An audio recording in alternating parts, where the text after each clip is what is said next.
And welcome back to another episode of Pokemon Knowledge. I've realized one thing since I've been making videos on this channel is that you guys absolutely hate what if type videos. So on today's video, we're going to make a what if type video. And it's going to be on a topic that's going to make a lot of people upset for really no reason whatsoever. Because it's just going to be a strictly hypothetical situation based off of absolutely zero facts and zero proof. But I'm going to do it anyways. And the topic of today's video is going to be simple. What if Pokemon Company is actually not printing to meet demand and that they're purposely keeping their print runs low because they want to keep the secondary market prices for their cards high? Yep. And that's where everybody just drops off the video because no one wants to hear a crazy hypothetical. But that's what today's video is going to be about. It's just going to be, why would Pokemon want to make the secondary market prices high for their cards? Because at the end of the day, they won't be the ones making all the money. I don't know why I have to repeat something I just said a sentence ago, but I'm going to say it again. Again, this video is based off of zero fact, zero truth. It's just strictly a hypothetical what if type situation. But okay, let's talk about it. If you were Pokemon Company and you wanted to keep demand strong for your cards, what would you have to do? What is the big argument that everyone always says when they talk about modern, right? One of the large arguments, or probably, top three arguments, is people say Pokemon is going to print modern just into absolute oblivion. It's going to cause prices to crash, thus wait to buy modern product. And it's a good argument. I think a lot of people have that. It's a good thought process. But why do you say wait? Because of the keywords, right? They're going to print to oblivion. So now I bring up the hypothetical.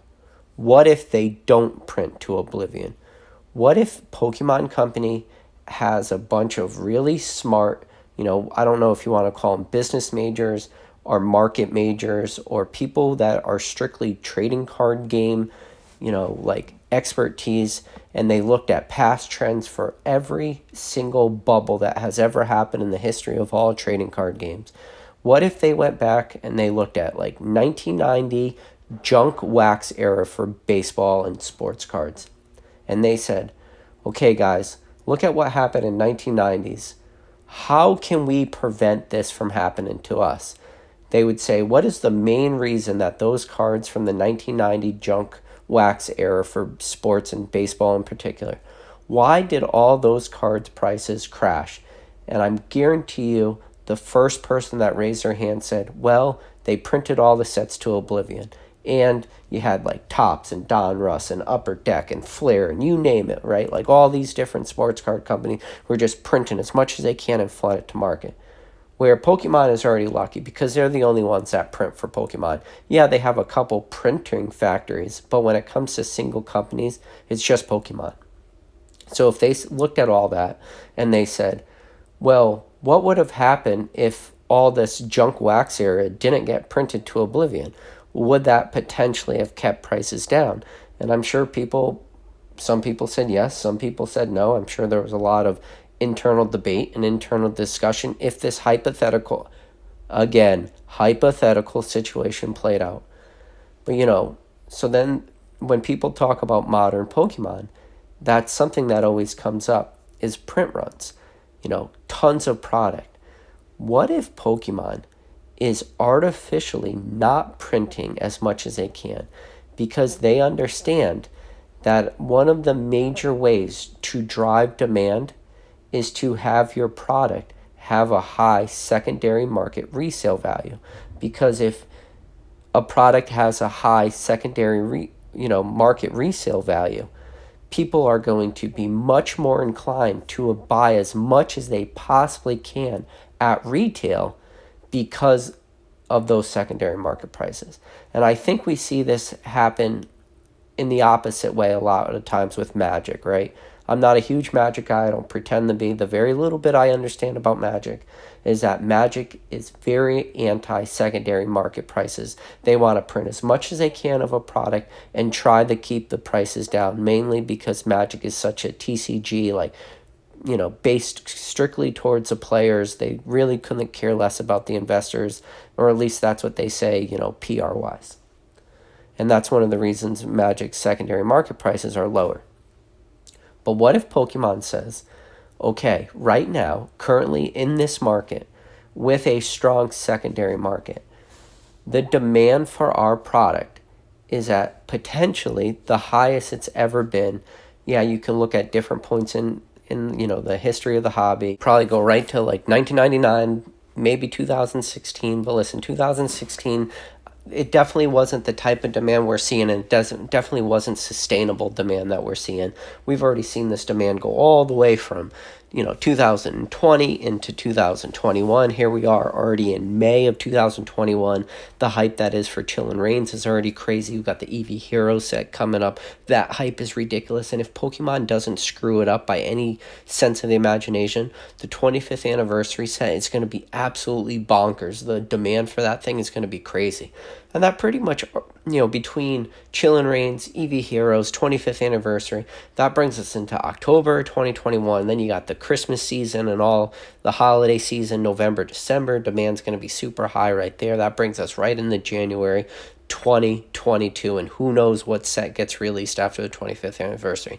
The demand and the hype is there right now going forward. So if you were Pokemon and you're saying, okay, we're making all this money, we're still making more money than we have in so many years prior.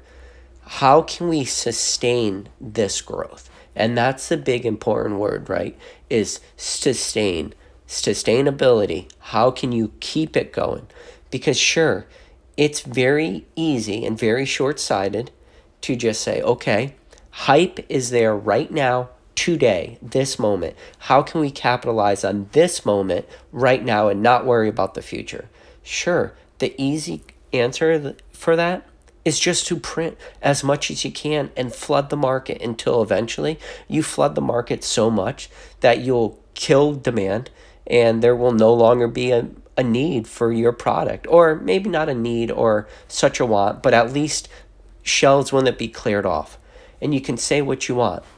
A lot of that demand is based off of secondary market prices for cards, where if you can pick up product at MSRP, you could potentially open it up, and the realized gains for a lot of these products are relatively good. And in some situations, there have been a lot of circumstances lately for modern product where the realized value for buying stuff at MSRP was actually, in fact, a little higher than what the secondary market prices were, which that never works out. Secondary market prices are always lower than sealed product prices because otherwise, people would just open up product forever. But we actually saw that with a lot of these sets.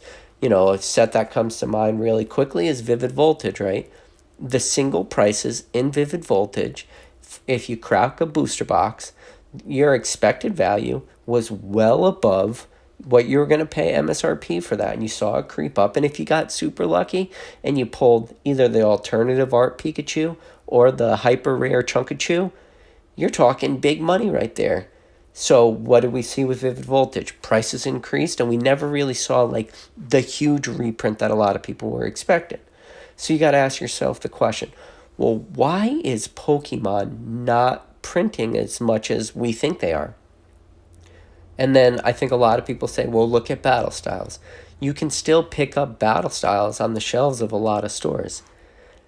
I would say that is kind of true, but you got to also keep in mind that a lot of stores, Target in particular, are really stemming demand and keeping shelves from being cleared out because they're limited now to one item per person. At least a few of my local Targets are doing that, which is great because you can go in every single day and they always have product. I've never seen so many ETBs of a product in one place since I can remember. It's been well over a year that I've seen so many concentrated amount of ETBs in a single location.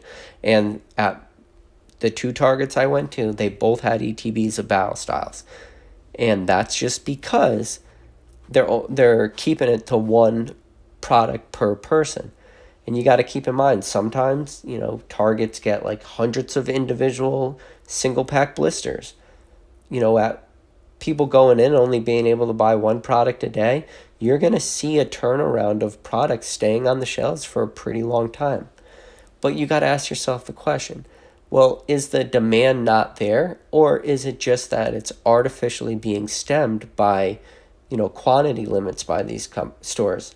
And really the answer to that is you got to go to all the stores that don't limit product and ask yourself the question, when you go to the stores that do not limit product at all, are you seeing product on the shelves or are you not seeing product? Because if you are seeing product on those store shelves, then you know demand is in fact actually lower. If you go to the stores that don't have limits and they don't have product, then you could interpret that means that there still is a demand. And it's pretty much that simple. But again, to the topic of this video, which is, what if Pokemon is in fact keeping the print qualities low? What would we expect to see? And depending on who you talk to or who you listen to, Chillin' Reigns has had very weird allocation numbers. Again, I'm not a distributor. I don't have distributor agreements with anybody. I have to go through everything I'm here in secondary market, so it's a game of telephone. There can definitely be information lost. But again, this is a hypothetical video. If a lot of these people are having their allocations cut so drastically, what can be the real reasons for that? And there's obviously the number one easy answer for that a lot of people instantly come to their mind. Well, maybe that people are just ordering way more product than they ever have in the past. So if their allocation numbers get cut from 30% down to 5% or 10%, maybe their 10% of their allocation, which maybe they ordered 20,000 booster boxes and they've never ordered 20,000 booster boxes. So to only get 10% of 20,000 is still 2,000 booster boxes, where all their other orders in the past maybe were, 1,000 booster boxes, and they were getting 30%, so they got 300 booster boxes.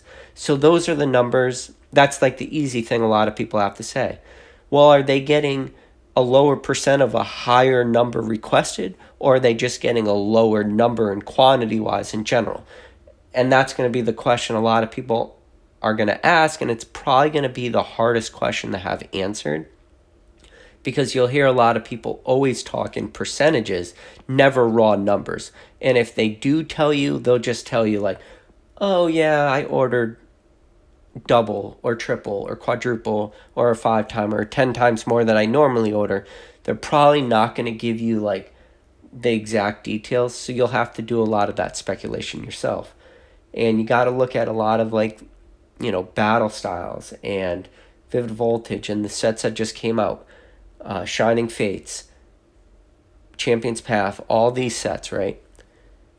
At release, demand is always the highest. That's why I always tell you guys, you gotta be careful. Don't go buying product at release, because unless you can get them at those cheap pre-order prices, you can just wait and hopefully pick up a lot of this product at MSRP. I know a lot of people have that FOMO and they're definitely afraid to miss out, but just give it time. Depending on order. So if Pokemon is meeting demand and they're printed to max capability, that theory will always work out, where if you can't get product at release for a reasonable price, you can just wait till you pick it up on the market. But what if Pokemon just doesn't ever, have huge print runs like we expect? What if booster boxes prices always stay high because they just never print a lot of booster boxes and they just end up focusing on like more big box retail type areas of the market? They're really only focusing on products that they can sell at retail and not so much booster boxes. That just brings up that question. What would happen if Pokemon did that? Or what would happen if Pokemon chose to not do as many reprints of product like they say they are? Because a huge driving factor to drive down prices for product is the R word, reprints. Reprints will drive down prices. What if they make the conscious decision to not do massive reprints? But everybody is expecting reprints to happen. So everybody prices their products with that thought in mind that reprints are coming. Well, what happens, in fact, to the secondary market if reprints never actually come? And that's like the battle cry, not the battle cry, but that's the hypothetical situation I brought up in the past about battle styles. What if the Pokemon Company sees that battle styles is the first set, in a very long time to sit on the shelves? They will not be as incentivized or inclined to reprint battle styles when they have so many surrounding sets around battle styles that they could just print those sets instead and keep up demand. So if battle styles, in fact, does not keep strong demand, I don't see a huge reason for Pokemon Company to want to keep printing battle styles, with the huge gigantic caveat and the huge asterisk of they would only want to potentially reprint battle styles for competitive play, because competitive play is really being defined right now for the modern age, with battle styles being heavily around all competitive decks. That's the only big caveat. But you can also make the argument that a lot of those real competitive type cards are still available very easy on like TCG Player and eBay and secondary marketplaces like that for relatively cheap to have a decent, a pretty decent competitive deck. Like, it's pretty cheap to build a deck. So let's just say Pokemon says we're not going to reprint battle styles because it's just not worth it to us. Why don't we print any of the surrounding sets? If they want to go back, they can reprint Vivid Voltage, have huge demand. Chill and Reigns, who knows what that's going to look like. Eevee Heroes, 25th anniversary. Maybe you can go back, you do another print run of Darkness Ablaze.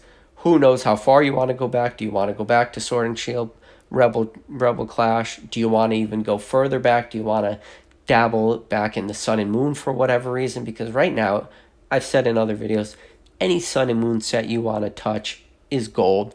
Last 5 Sun and Moon sets, you print any one of those, or just say screw it, we're only going to print ETBs for any of those sets. Cosmic Eclipse coming to mind because I mention Cosmic Eclipse in every video. But let's just think about it. You could just go back, you reprint that stuff, and keep demand up. Or you just keep chugging along, little engine that could, just keep going up the hill, not really printing to the max capability, but still printing to an area where you're still maximizing your revenue at a level that is much higher than you have done in the last 10 years. And you can still trickle in like a heavier allocations and heavier print runs by printing more, but at the same time just having a gradual increase in revenue. If you say, okay, this is how much we're able to make by keeping product scarce, keeping demand up. Yes, secondary market prices are X, but we don't care about secondary market prices. We're just worried about, a 3% gain month after month or year after year, whatever. I don't know what their percent gains they are. Right now, look at what Pokemon percentage is right now. From 2020 to 2021, I don't even know for a fact, but I guarantee you that their profits increased well above any type of, percentage increase they had ever seen before. And sure, you can potentially get super greedy and want to try to recreate those numbers. Or if maybe their, profits were increasing 10% or 20% year after year, which is extremely good, maybe they could throttle it back so they're only at 25% or 30%.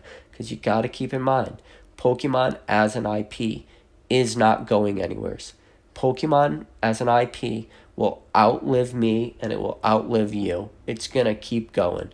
So the question just has to be, if you wanted to keep this demand going and keep it as organic as you possibly can, the only way to keep it going is to keep people interested, to keep supply low, but still have, decent realized expected value in sealed product.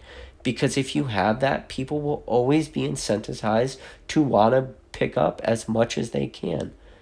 Again, hypothetical situation, tinfoil hat theory. But, it's a fun conversation to have. It's a conversation I don't ever hear anybody have. The only conversation I ever hear people have is because Pokemon sent out one cryptic tweet that one time saying they're going to print to meet max demand, it just instantly became law. It became the truth. It was binding. There's no way to move around it, where they actually, in fact, didn't really make a lot of claims there. They just said impacted products, they're going to, print to meet max capacity and max demand. The fact that we're still seeing Hidden Fates being printed, that set came out in 1990, wow, 2019, and we're still seeing that product on store shelves on occasion. It's definitely not there as much as we would like or we would hope, but even with the continued supply of Hidden Fates, we're still seeing prices for that product hold really steady. And all you ever hear people say is, eventually they're going to stop reprinting this stuff. Eventually they're going to stop reprinting this stuff, which is probably true. And the further you go along, the more realized that comes. But the question is, you got to look at the sets that they're really going to want to reprint. Are they going to want to reprint sets that don't sell very well? I think I'm just going to stop here because you know what? It's just a long ramble. But I want you guys to think. Let me know down in the comments. Again, keeping in mind that this is in fact a hypothetical and a what if and not a real situation. Would there be any merit to this conversation of if Pokemon artificially kept demand high by keeping print runs small and not printing to max capacity, like they said, or knowing that max capacity isn't enough to meet demand, and in the long term, by keeping a strong secondary market, their game will flourish in the long run? I don't know. It's a hypothetical. I want to hear you guys' thoughts. Let me know down in the comments. And listen, if you've heard me rant like a maniac and you're not subscribed to this channel, hit that subscribe button. Other than that, hit the like button or hit the dislike button. I don't care. And I'll catch you on the next video.